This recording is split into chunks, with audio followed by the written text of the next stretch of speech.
Welcome to a different kind of a review. I usually review games after I finish them, but I played enough of This Is the Police 2 to get an opinion on it, but without finishing it. I should also mention that I got sent a key for this game by the publisher THQ Nordic, so I did not buy it. So this is gonna be a mix between a review and a thoughts on the game video. First things first though, you play as Jack Boyd, the protagonist of the first game, now no longer a chief of police, but on the run from the law. And where do you run? Some small town in the middle of nowhere. Through a set of improbable events, you take charge of the local sheriff station. As with the first game, you will have to make decisions for all the cops on your station and also try to go through the obstacles the game throws at you. Angry people, corrupt citizens, and blackmailing friends. Unfortunately, This Is the Police 2 suffers from some of the same problems the first game had. While the story is engaging and the characters interesting, with some pretty good voice acting, the gameplay part of the game brings the whole experience down.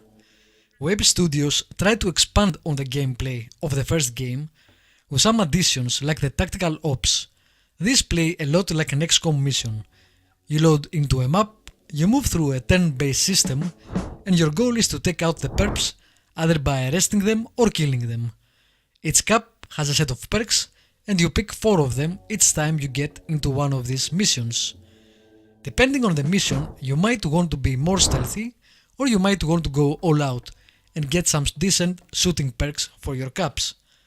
These missions are not bad, but unfortunately get dragged down by the kinda obtuse UI and the lack of information you have. As far as the rest of the game goes, like the first game, you start each day with a set of caps to send out to distress calls.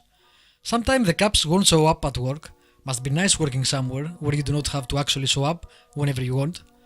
Other times they won't work with a specific kind of cap.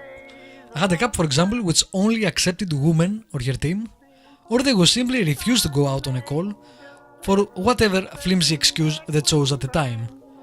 When you do manage to send someone out to the crime, you get a set of options, and depending on the equipment you have given to your caps, their skills and your choices, you get a positive or negative outcome. In the end, while the storyline is interesting and I would have liked to see where it led, the monotony of the gameplay just makes the experience boring. With a ton of good to great games out there, I would give this game a pass.